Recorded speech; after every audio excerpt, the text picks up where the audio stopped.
Salut tout le monde, on se retrouve aujourd'hui pour une nouvelle vidéo sur ma chaîne et aujourd'hui on va parler update lecture.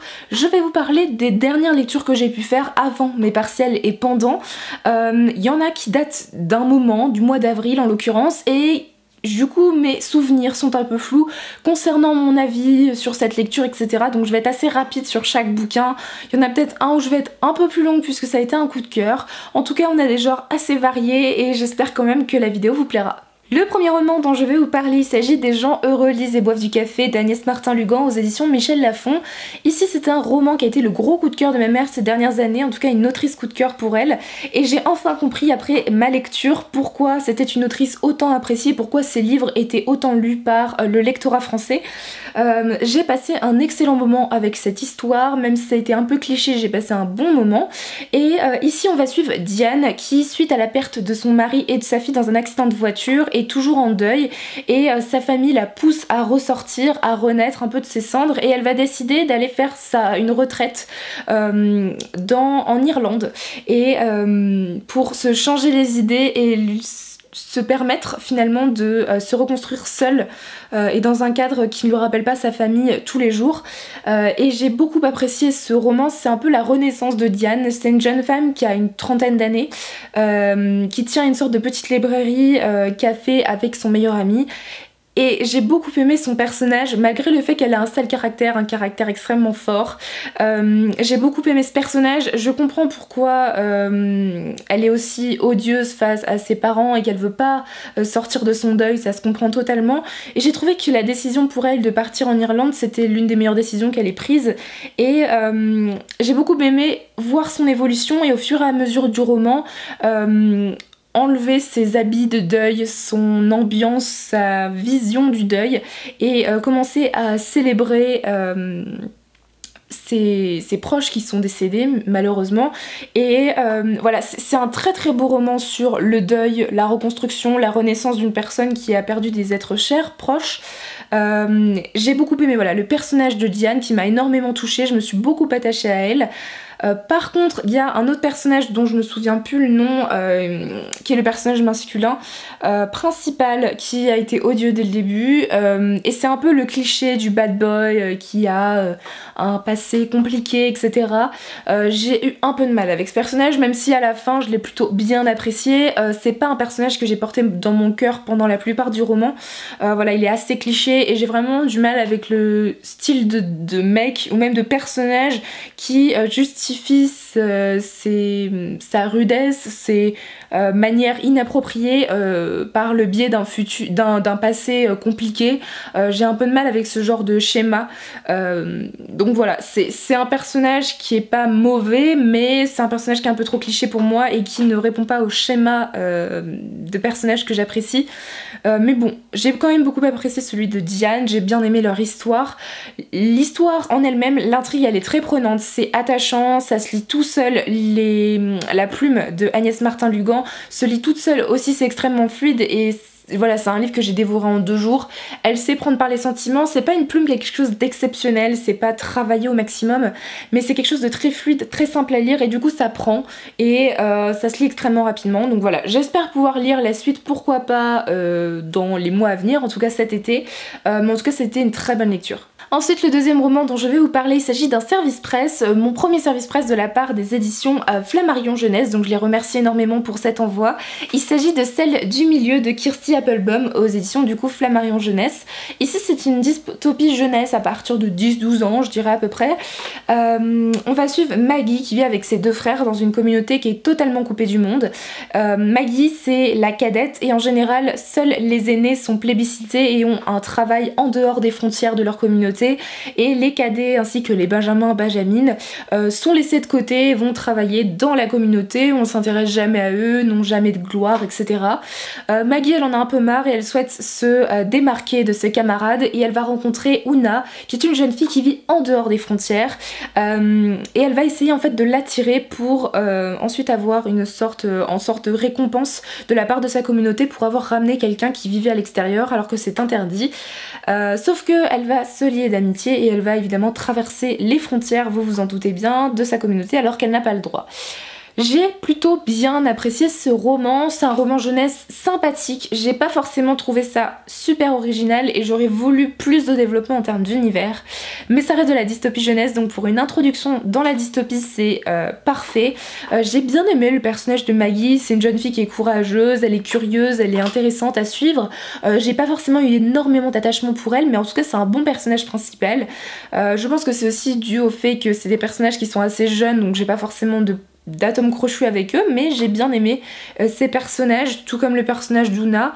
L'intrigue est plutôt bien menée, ça se lit tout seul, il y a beaucoup de rythme, il y a pas mal de retournements de situation. J'ai bien aimé le roman dans sa généralité, c'est un roman qui se lit très rapidement, voilà, donc en l'ensemble ça a été une dystopie réussite, ça faisait longtemps que j'en avais pas lu, et du coup ça a été un très très bon moment de lecture. Si vous voulez vous lancer dans la dystopie pas trop complexe, ou si vos enfants ou des plus jeunes d'entre vous veulent se lancer, n'hésitez pas à vous pencher sur ce roman parce qu'il est plutôt sympa et j'aime énormément aussi la couverture. En tout cas voilà, c'était une très bonne lecture que je vous recommande beaucoup. Le troisième roman dont je vais vous parler, il s'agit de mon coup de cœur de ces derniers temps. Je crois que c'est mon deuxième coup de cœur de l'année, donc j'en ai vraiment pas eu beaucoup, mais je suis ravie d'avoir lu ce premier tome qui m'a été envoyé gentiment par les éditions Gallimard Jeunesse, que je remercie beaucoup. Il s'agit du premier tome de Iskari, donc Asha, tueuse de dragons, de Kristen Cicciarelli, aux éditions du coup Gallimard Jeunesse. Ici c'est un roman de fantasy young adult qui a fait quand même pas mal parler de lui sous le nom The Last Namsara dans la booktubosphère anglophone, et j'avais très envie de le lire, plutôt en anglais, mais quand je l'ai reçu en français, je n'ai pas pu m'empêcher de sauter sur l'occasion et ça a été une excellente lecture. J'ai beaucoup apprécié ce roman. J'ai pas vraiment envie de vous en dire trop, à part que c'est un mélange entre dragons, personnage féminin assez badass, un mélange avec Game of Thrones et Les Mille et Une Nuits, c'est Gallimard Jeunesse qui le dit derrière, et je trouve que c'est assez réaliste finalement. Voilà, donc j'ai énormément aimé ce roman, je me suis absolument pas ennuyée, il y a plein de retournements de situation, et voilà, j'ai beaucoup aimé le contenu. Déjà on est sur un personnage principal, le personnage principal de Asha, qui est un personnage qui sort un peu des sentiers battus. C'est un personnage qui physiquement n'est pas forcément belle. Elle a été en fait attaquée par un dragon quand elle était toute jeune et du coup elle est complètement défigurée du visage à la hanche à peu près, quelque chose comme ça. Et elle se cache donc un peu derrière ses armures faites d'écailles de dragon, etc. Donc déjà j'ai bien aimé le fait que physiquement elle soit pas parfaite et pas elle cache une beauté fatale derrière des descriptions approximatives de la part de l'auteur. Finalement ici, non, c'est un personnage qui est quand même... On s'appuie sur le fait que physiquement elle soit pas parfaite et que du coup elle a pas des milliards de prétendants.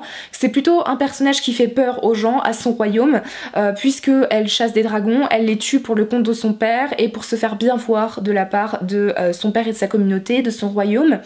Donc c'est un personnage voilà, qui n'est pas parfait, c'est pas la petite princesse toute mignonne qui va se révéler être badass, elle est badass dès le début, mais elle cache on va dire toutes ses fragilités derrière cette image de chasseuse de dragons, tueuse de dragons, donc c'était plutôt intéressant. J'ai bien aimé la partie psychologique de ce personnage. Pour ce qui est des autres personnages, il y en a qui sont absolument détestables comme son fiancé, mais c'est fait exprès, donc je pense que pour ceux qui l'ont lu, vous savez de quoi je parle. J'ai bien aimé aussi le personnage, vous vous doutez bien qu'il y a un personnage qui a une romance à l'intérieur, il y a une relation. J'ai plutôt bien aimé le personnage dont je me souviens absolument plus le nom, mais du prétendant. C'est un personnage sympa, alors il est pas méga original, mais j'ai plutôt bien aimé, je me suis plutôt bien attachée à lui. En tout cas par contre peut-être en termes de relation, le petit défaut c'est que ça va très très vite, même si j'ai bien aimé la romance qu'ils avaient tous les deux, c'était quand même extrêmement rapide en un tome, et en fait je me suis rendu compte que cette histoire ne tenait qu'en un tome et que le tome suivant serait sur un autre personnage qui nous est introduit ici, et le troisième tome avec encore un autre personnage féminin. Chaque tome de la saga se concentre sur un personnage féminin, donc je comprends pourquoi c'était aussi rapide, mais je l'ai compris qu'à la fin. Mais bon, c'était quand même une très bonne relation, j'ai trouvé ça sympathique. En tout cas pour ce qui est de l'histoire, j'ai trouvé qu'il y avait un très très bon rythme, il y a pas mal d'actions, des retournements de situation, je l'ai trouvé très intéressante. J'ai beaucoup aimé l'univers très folklorique autour des dragons, avec une ambiance un peu du Moyen-Orient, oriental, que j'ai beaucoup apprécié. Il y a aussi entre les chapitres, on a souvent des chapitres qui nous racontent des contes qui font partie de cet univers, et ça j'ai vraiment trouvé ça que c'était un plus en fait, parce que ça nous apportait des informations sur tout l'univers, le folklore, les légendes qui tournent autour de l'histoire d'Iscari, et j'ai trouvé ça très intéressant. Ça apportait vraiment un plus à l'histoire que j'ai beaucoup aimé, et du coup j'ai compris un peu la touche mille et une nuits dont on nous parlait dans le résumé. Voilà, donc c'est un univers intéressant, une intrigue qui m'a beaucoup plu, des personnages aussi, en tout cas un personnage principal qui était plutôt attachant et qui sortait un peu des préjugés, des clichés qu'on peut avoir d'habitude en young adult. Et pour ce qui est de l'écriture, alors c'est évidemment une traduction, mais j'ai trouvé ça prenant. C'est pas forcément exceptionnel, mais voilà, ça m'a prise, ça m'a emporté dans l'histoire, dans l'univers.